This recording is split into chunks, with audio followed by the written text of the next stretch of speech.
I opened the red door of my cottage and peered through the crack into the early morning and at the stranger who approached my door. My home was out of the way of everything. Those who came to visit had to make an effort, and almost no one made the effort. I liked it that way. "Miss Lundy?" the stranger said nervously. "Miss Elizabeth Lundy?" Like a sniper staring through the scope of a rifle, I assessed the youth, determined the level of threat he posed, and punched out the stats in my head. Male, 22 years, 5'5", 120 pounds, thin arms, wide shoulders, straight back. If he worked out, he could turn more than a few heads. Pity he didn't bother. He smiled a bright smile that exposed a decent set of teeth. Everything about his composure exuded relief and elation once he saw that I hadn't slammed the door in his face. "Good morning," he said. Oh, and it truly was. The sun bathed the deep greens of the forest and hills despite the white clouds that streaked the Irish sky. The stream that cut through the land behind him caught the light and glistened like crystal glass. The rains would be here by evening, but for now, it was a very good morning. He was American, New England. His hair was sandy, short, and brushed back. Eyes were hazel and clear, skin pasty pale. Not the fair Irish pale I'd grown used to seeing, but an unhealthy, sickly complexion one can only get from living in an office too long. Desk jockey, I concluded. Pencil pusher, virgin. I could take him. I could teach him a few things. I would break him. "Tiachtruit," I answered softly, and waited for an explanation. "Miss Lundy, I'm William D. Shaw from the university." He nervously shuffled his bag, then freed and extended a long, slender hand. His fingers were strong, almost pianist quality, and I felt my blood rise when I slid my hand into his. Strong, shake, confidence, not feeble or limp. I imagined his hands on me, sliding up my neck through my hair. If he knew what he was doing, that was. He didn't look like he would. He was shaking, but doing a decent job keeping it all together, things considering.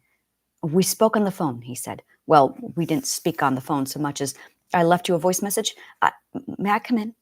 He released his hand and noted the warmth. His blood pressure was high, but no sweat. That was a plus. I pulled myself from my pocket and woke the phone. Yep, there was the message I didn't want to listen to yesterday. I hated checking my voicemail. I associated it with matters of importance, and nothing ever was. Such a pain. I also hated guests, change, interruptions, and the feeling I got when someone came to my door. Anxiety, terror, then the arousal. I wanted him to leave, and afterward, I would indulge in a bit of fantasy. The anxiety always won, and I rushed them out of the door. I never invited them in. I never asked them to sit down. They were not welcome. They needed to know that. But I had promised myself I would do better. I had felt myself regressing again. 2 months was too long to go without contact. Even I knew this. I could invite him in or don my coat and go out. I felt sick at the thought of a crowded room. "Yes, come in," I said, and pushed the door open, giving him room enough to enter my domicile while granting myself the space for my own comfort. Mine was a small domicile with one floor, perfect for just me. Aged, rich planks made up the wood floor, and whitewashed stone formed the walls, which were dressed in moss, roses, and ivy on the outside. The old kitchen that greeted guests, if ever I had any, extended into an eatery that turned a sharp corner around the only bathroom and into a quaint living room I had converted into a greenhouse years ago. Aside from a plain but comfortable sage couch, a rocking chair where a faux fur blanket hung on the back, and a bookshelf containing my most prized possessions, the room was dripping in plants. Floor plants, hanging plants, and floral potted things all strategically positioned to bask in the morning light that poured in through the giant bay window where my tabby cat, Cookie, spent her days watching the birds. That room gave the same feeling as an old forest. I loved reading in that room. A Steinway electric piano graced the corner and provided a gracious view of the forest outside when I played. My bedroom was accessible only through the green room. Mr. Shaw stepped into the small part of my kitchen reserved for dining. He studied the converted living room, greenhouse, across from the dining table. Cookie flipped her long plush tail and stared at the birds through the large bay window where the morning sun seeped in. He appeared surprised at the simple accommodations and inhaled the scent of Irish stew simmering on the stove. Directly left of the red door was the only fireplace that I used to dry the air on the dampest of days and coldest of nights. "What can I do for you, Mr. Shaw?" I asked. Thank you, Miss Lundy, for seeing me, he said. Please call me William. I gave him a disapproving stare. I was wondering if you would be willing to do an interview with me. I'm a big fan, long-time fan, actually, and your work with the Druid series was astounding. Ian was... I said nothing, unimpressed with his compliment, but forced a smile. I was still too annoyed at the interruption. I've been following you for quite some time, and, well, nothing is known about you, he said. Nothing really. It's all so limited. He saw I wasn't impressed and was eager for him to get to the point. Right, he said. So I was wondering if you would be willing to do an interview? The tension was unbearable. I watched the way he rubbed his thumb on the strap of his backpack. He was still rambling when I zoned back in and hadn't heard a word he had said. I took great delight in watching him squirm. Maybe if he was as anxious as I, he would get the hint and leave. My dear Mr. Shaw, I said, and raised my chin so that he could see the sunlight graze my neck. Please, speak plainly, I said softly. I felt myself doing it again. Already my defenses were up. If I could coerce him into thinking about sex, I would be safer. I needed to calm down. He was no threat. I had already assessed that. Good God, I missed my swords. Begging your pardon, ma'am? I watched him glance at the slender lines of my neck. It was working. He would calm down soon enough. There is something else you wish to ask me, I gently declared. I watched him relax, and I smiled. I knew the light gleamed in my eye, and I tipped my head ever so slightly. I had this routine mastered. Instead of winding your nerves into all sorts of knots, please just ask what you will of me. I could feel the smooth coercion in my voice and the way my words rolled off my tongue and soothed him like a charmed snake heeding the words of a succubus. He inhaled, and I waited patiently. I had hoped to wait until later to ask this, you being a recluse and all. He nervously glanced away. I wish to do a full biography on you. The room fell quiet. The boy was holding his breath as if afraid my answer hinged on whether or not he breathed in the next 2 minutes. I toyed with the idea of delaying an answer for 10 minutes just to watch him squirm. After 3 minutes, I put him out of his misery. You wish to write a biography? Yes, ma'am. About me? Yes. So, I grinned. I could see his jawline twitch. He still hadn't breathed. You've come to descend into the bowels of my psyche, have you? I took up the coffee pot and poured myself a cup. And what is it you think you'll find there, Mr. Shaw? I added a teaspoon of sugar and opened the fridge. Why a biography? I clarified. Well, you've been strangely quiet about your life, he said. Your past. Almost no one knows anything about you prior to your 30s. People want to know. I know some who've started a pool that you've killed someone. They think you're a serial killer hiding from the law. I leaned out the fridge, arching my brow. I permitted a smirk. It's the eyes, he said. He caught the look, my posture. Nothing he was saying impressed me, and he knew it. For a moment, there was a hungry flash in his eye, and surprising even me, he dumped his bag to the floor. Miss Lundy, he took a step, and I straightened my back. My hand went up, and before he knew it, I was holding a knife to his throat. He didn't move. Miss Lundy? I blinked and realized he hadn't moved. There was no knife. There was only me and him in my kitchen. The fridge door was wide open, the coffee creamer in my hand. The look in his eyes was enough to know I had my boundaries, and he was on them. I knew where I was. It had been too long. I blinked back the image and tried to clear my head. I had to remember which world I was in. I put the creamer back in the fridge and reached for the Baileys. I kept with my whiskeys and wines on the top of the fridge instead. This isn't just about your books, Miss Lundy, he said. This is about you, the author. People want to know about you, the woman behind the books, and you've told us precious little. That was no accident, I said, pouring 2 shots into my coffee. Do you want coffee? Please, black. My invitation for coffee was enough to urge him to slide off his coat and drop it on the back of the chair nearest the door. I let the silence settle between us while I poured a second cup, then walked to the table beside my guest. I set the coffees down and extended a hand, directing him to sit. So, I sighed, taking my seat as he scrambled eagerly to take his. You wish to write my biography? Yes, ma'am, he said. People want to know who you are, what made you write the books that you write. They wish to know your schooling, your loves, your struggles, what challenges in your life made you what you are. They want to know your loves, your highs. They want to know, he sighed. They want to know what struggles shaped you to write the macabre you portray in your books. I clutched my coffee. I felt sick. The challenges in my life. I held my cup steady against my shaking hands. I didn't trust myself to move. I knew what he asked. The poor whelp didn't. My hands went white. Get out, I said darkly. William stared at me stupidly, and I felt the anger surge. He didn't move, nor did I. Perhaps I needed to tell my story, to talk, to not be alone. I knew where I was. If I were alone right now, I would descend into the bowels of my mind, and this time I was not certain I would come back. There was less and less reason for me to. I heard William shuffle and take up his bag from the floor. I thought of Jacob and Hosea. I thought of my Raven. Oh, how much I missed Raven. So much, so much. Don't think about that. I took a sip of my coffee and felt the tears burn, but that well had dried up long ago. I heard William take up his coat. He opened the door, and just like that, I didn't want him to go. You think this is some love story, I said. He stopped at the door. The life I've lived. You think it's something to admire, to aspire to? You think you hide romanticism within my silence? He watched me with a look, uncertain if I had offended him or not. You hope to hear a fairy tale, Mr. Shaw, a Hemingway lost love story, but what you will get is a nightmare. He closed the door. There are those whose lives are hell, I said. Hell barely begins to explain what I have lived. The books I wrote were buried beneath the endless screams. Most days I cannot write or think or breathe over the screaming in my head. William dumped his bag to the floor. This time he remained at the door. You let me into your home, he said. You agreed to hear me out. You invited me in and poured me coffee. Part of you wants the story told. And he wasn't wrong. I did want this story told. I did want to release this poison inside of me, something long to put it out there. I ached to be heard. I had tried so many times before. I had written the outlines, drawn up the plans. I knew exactly what parts to tell. I knew which parts needed to be heard, but it felt selfish. It felt wrong. A part of me ached to do this in the chance that someone, anyone, would hear me just once. Oh, how I longed to be heard just once.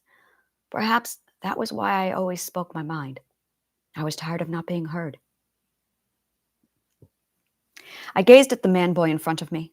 The fire in his eye confirmed his determination. It feels selfish, I said, talking about myself like this. I'm asking you to do this, he said. I want to know. I don't want it to, I said. Something in the boy told him to hold his tongue. Now was the time to listen. For that, I was grateful. I want to bury this inside me, I said. You must understand, there is a part of me that always longs for death. There are days it hurts too much. I cannot get angry. I can never be angry. I won't allow it. I'm afraid of what I will do if ever I get angry. He stared with that look I've seen so many times, the look everyone gets when they hear pure honesty. People don't hear it often enough. The innermost thoughts of our psyche, those are the words we keep secret. Not I. I gazed out the south windows across the table. The hills were green and calm as if they had suffered and weathered and aged over a lifetime of ancient wars, and endured it all, they did. Today, nothing could bother them. Nothing mattered anymore. Endurance teaches us one thing, if nothing else, to savor the calm after a storm, to savor the lives of those who survived. Hadn't I savored long enough? Perhaps it was time to reflect. 24 hours, I said. He blinked as if stunned. Surprised I had agreed. I took up my coffee, grateful I had added the double shot. This morning, today, I would need it. I'll give you until dawn. Whatever you ask of me, I'll answer. Whatever you wish, I'll consent. He blinked again, this time relief, shock. He didn't smile. He dropped his coat, slid off his shoes, and placed them properly beside the door, toys pointed away from the wall. He grabbed his bag and, in a rush, dropped a notebook and pens on the table. He pulled out a recorder, checked its batteries, and positioned it between us. I waited until he was settled in before beginning. How is your tolerance for swearing, Mr. Shaw? Fine, I guess, he answered.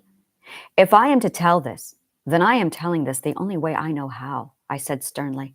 He nodded attentively. At times I will be vulgar, crass, and uncouth. I will be graphic and blunt and honest. Understand that if I attempt to censor myself, then there is a good chance, I will not finish this. So I ask again, Mr. Shaw, can you handle vile and vulgar? He nodded. I knew I made him nervous. Good. He needed to be. Let's start, I said. He settled into the chair and positioned his pen, eager for the lesson. I have a fear of relationships, I began. When I love easy, deep, hard, strong, and long. But I cannot marry. I cannot live with anyone. I cannot accept gifts from anyone or let anyone close enough for intimacy. If we do this, William looked up from his paper, suddenly aware that I was addressing him directly. You are not to touch me, I said. You are not to comfort me. You are not to approach me. He stared at me, not sure why I was saying this, but I knew. I had given him this disclaimer so many times before. This was the best way. Know my intentions now. Know what I am. So when I flirt and smile and play with you, you'll know exactly what my intentions are. We will never be more than friends. If we have sex, it will be nothing more than just sex, I said. I will cry afterward, and you are to let me.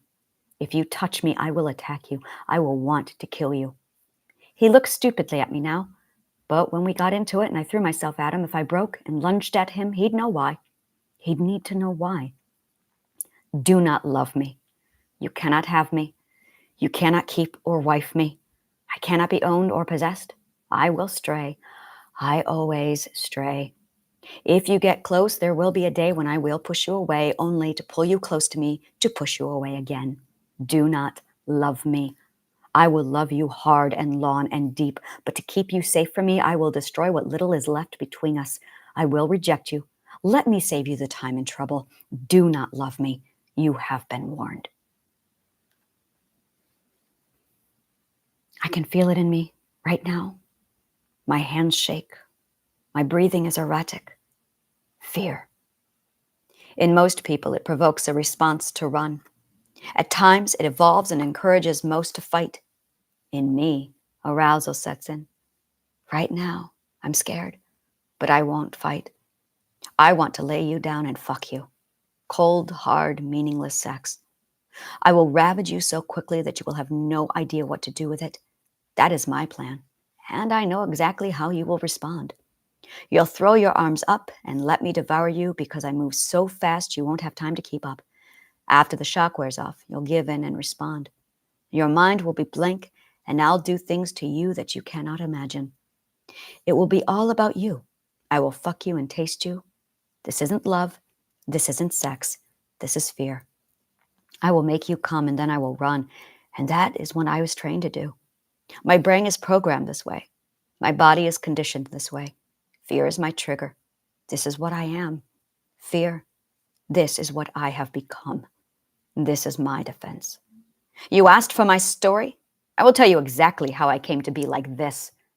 Think of how often we fear, how often we experience it every day. Fear is the core human emotion. We are prey. Prey move on fear, live on fear. They think on fear. Fear makes mothers kill to save babies. It makes them into warriors. It turns hate into prejudice. It turns Hitlers into leaders. Fear is the primary emotion programmed into the center of our brain to command each and every choice to keep us alive long enough to breed. Fear of death spawns religions. Fear of the unknown spawns philosophy. Fear of repercussion spawns lies. Fear of isolation spawns love. But I don't hate. I don't fight. Not anymore. And I don't lie. My fear converts to lust. The stronger the fear, the more I pursue. It's honed in me.